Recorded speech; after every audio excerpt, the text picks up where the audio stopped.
Hi everyone, welcome to the visual guide for Asphodelos, the second Circle Savage. This is the second Savage Raid encounter made available in the Pandemonium Raid series in Final Fantasy XIV and Walker. You may find yourself drowning in mechanics or not quite understanding the flow of things to the point where this encounter is very grating. Here to bring some coherence to your night, my name is Miztech and I'll be your raid guide. Murky deaths will deal high raid-wide damage, heal and mitigate as necessary. Doubled Impact is a 2-stack tankbuster that can be taken by the affected tank with an immunity or shared by both tanks with cooldowns. The boss will then leap into the center and cast Sewage Deluge, dealing very high damage and causing the platform to be covered by water everywhere except on the grates and raised platforms. Standing in this water will deal some very spicy damage over time to players. On Savage, one of the raised platforms will also be affected by a death zone, further limiting player movement. Next up, the boss body and head will face in random directions as the boss begins to cast Spoken or Winged Cataract. This cast is random and players will have to pay very close attention to the cast bar to determine which one is happening. Spoken Cataract is the exact same mechanic as normal mode, and players will need to move to the opposite side of the red arrow and then adjust to avoid getting hit by the line attack through the boss's body in the direction of the yellow arrow. Winged Cataract causes the head to attack the side of the platform opposite the red arrow, while the yellow body attack remains the same. To handle this, players must move into the side of the platform that the red arrow is pointing to, and then adjust to avoid getting hit by the yellow arrow line attack through the boss's body. Next up, Coherence will target a random player with this tether. The off-tank will need to intercept this tether by running through it and drag it away from the rest of the group, as it will soon deal proximity-based damage on the tethered target. To handle this, we have the group and the off-tank move to opposite raised platforms to maximize the distance between them. As soon as the proximity damage occurs on the off-tank, the boss will then blast the rest of the group with another proximity-based damage attack that must be shared. The other tank will need to stand in front of the group here to take the brunt of the damage, while the rest of the raid lines up behind them. Ominous Bubbling will target both healers with a stack-up marker. The raid will need to split into light parties to share this damage. At the same time, the boss will turn to face one of the available raised platforms and begin to cast Shockwave. This attack will knock back all players from the platform the boss is jumping to. Since the Ominous Bubbling attack will go off immediately after the knockback, I highly recommend all players use knockback immunities so that they can easily position themselves near the jump platform and stack with their respective healer without overlapping. Next up, Predatory AVARICE will target a random tank and a random damage dealer with a Mark of the Tides debuff and a random healer with Hard Water. At the end of each debuff duration, the tank and damage dealer will each explode in a wide circle, while the healer needs to share their incoming damage with the rest of the group. These debuffs will overlap with a Spoken or Winged Cataract, and players must first position themselves to dodge the cataract appropriately, before immediately moving out to spread the Mark of the Tides attacks away from the group stack that is soaking the healer debuff.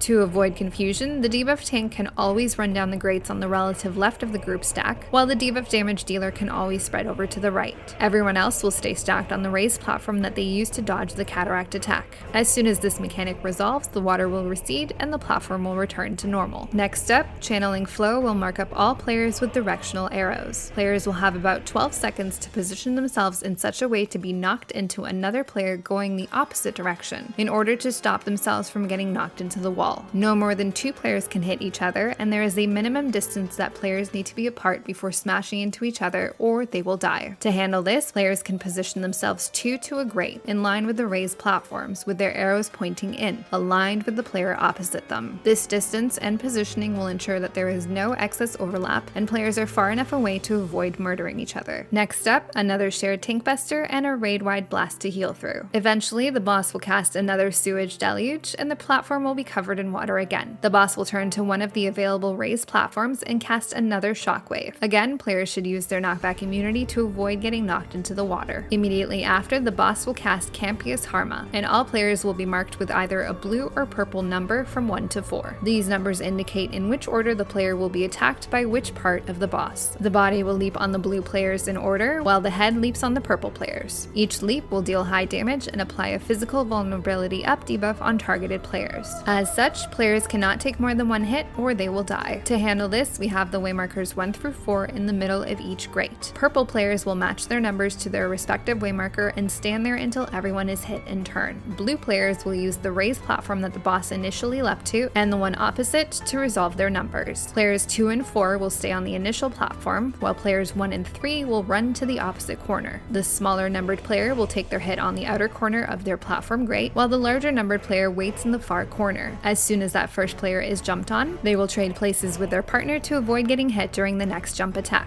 Once all 4 players of each set have been left on, the encounter will resume. There will be another double tankbuster and AoE raid blast to heal through. Next up, the boss will cast Channeling Overflow, and all players will again be marked with directional markers. However, this time, half the group will have debuffs lasting 12 seconds, while the other half has debuffs lasting 27 seconds. The shorter duration debuff players can immediately set up to handle their knockback directional arrows, aligning themselves with their partner in line with the grates so that they don't accidentally touch any water during the knockback. The players with the longer duration debuffs will split up and move to the grates adjacent to the inaccessible raised platform. The boss will cast Tainted Flood and target these players with large AoE circles that must not be overlapped. This occurs at the same time that the shorter duration players are getting knocked around, and this positioning allows all players to avoid overlapping deadly attacks. As soon as the first knockback and Tainted Flood attacks go off, players will then swap positions. The players with the remaining directional arrows will position themselves for the knockbacks, while the other players move to the adjacent grates to spread out the next Tainted Flood circle attacks. Immediately after, players will need to adjust for another winged or spoken cataract. After this, the waters will recede and the platform will return to normal. Next up, another predatory AVARICE will again mark up a tank, damage dealer, and a healer for debuffs. Dissociation will have the boss's head fly off and appear somewhere along the north edge of the platform. Players will have to move to the opposite side of the platform that the head appears on to avoid getting hit. At the same time, the boss will begin casting another winged or spoken cataract. This cataract and dissociation will go off at the same time, forcing players to handle the predatory AVARICE debuffs in a very limited area. To handle this, we have the unaffected group stack with the healer in the inner corner of the safe spot made by the cataract. The debuff tank will run to the far corner, while the debuff damage dealer will run to the outer corner along the north or south wall right on the edge of the save area. This spacing will allow all players to resolve their debuffs without overlapping. Next up, another dissociation, and players will have to identify which half of the room is unsafe. The boss will then begin to cast Sewage Eruption, and all players will be targeted by 3 sets of ground circle AoE attacks. To handle this, we have all players stack near the middle of the room and then bait the circle attacks towards the safe side away from the disassociated head. Immediately after, all players will be marked for Tainted Flood, and they'll need to quickly spread to avoid overlapping. By this point, the half-room disassociation attack will have resolved, so players have the entire room to spread. However, don't go too far, as the boss will soon cast Coherence. The off-tank will need to intercept the tether and move it away from the group. After the Tainted Flood circles resolve, all players will need to stack together behind the other tank to take the second Coherence shared damage blast. This is followed by another double tankbuster and AoE blast. Shield and heal as necessary. Another Sewage Deluge will deal high raid-wide damage and cover the arena in water again. The boss will cast Channeling Overflow, and all players will be marked with directional arrows again. Half the group will have 13-second debuffs, while the other half has 27-second debuffs. At the same time, the boss will begin to cast Coherence. To handle this combo, the players with the short debuff will need to set up for their directional knockbacks as necessary, while the long debuff players wait in the far corner, out of the way of each knockback. The tank with the long debuff will need to intercept the Coherence tether and run it far away from the group stack. The short debuff knockbacks will resolve, and immediately after, the 2 Coherence attacks will occur. The short players will need to quickly move back to the group stack after their directional knockbacks, with the short debuff tank ensuring that they're in the front of the group to share the incoming blast. As soon as the Coherence blasts resolve, the remaining debuff players can then set up to handle their directional knockbacks, while the rest of the group waits in the corners of the raised platform to avoid getting hit. Next, another dissociation will deal another half-room cleave from the north edge of the platform. The boss will then cast another round of Sewage Eruptions. Since there is a very limited room available due to the water and the disassociation, players will need to bait the first set of eruptions on the unsafe side of the room, and then bait the remaining eruptions around the available area so as to not run out of room. Next up, another ominous bubbling and shockwave combo. Players will need to identify which platform the boss is leaping to, use their knockback immunities, and stack with their assigned healers to share the bubble damage. This is followed by another double tankbuster and 2 more Murky Depths AoE blasts before the final Enrage cast. You'll need to destroy the boss before this cast or you will die. If you have any questions or comments, please let me know. Up next, we're heading into the 3rd Circle Savage. As always, thanks for watching. Till next time.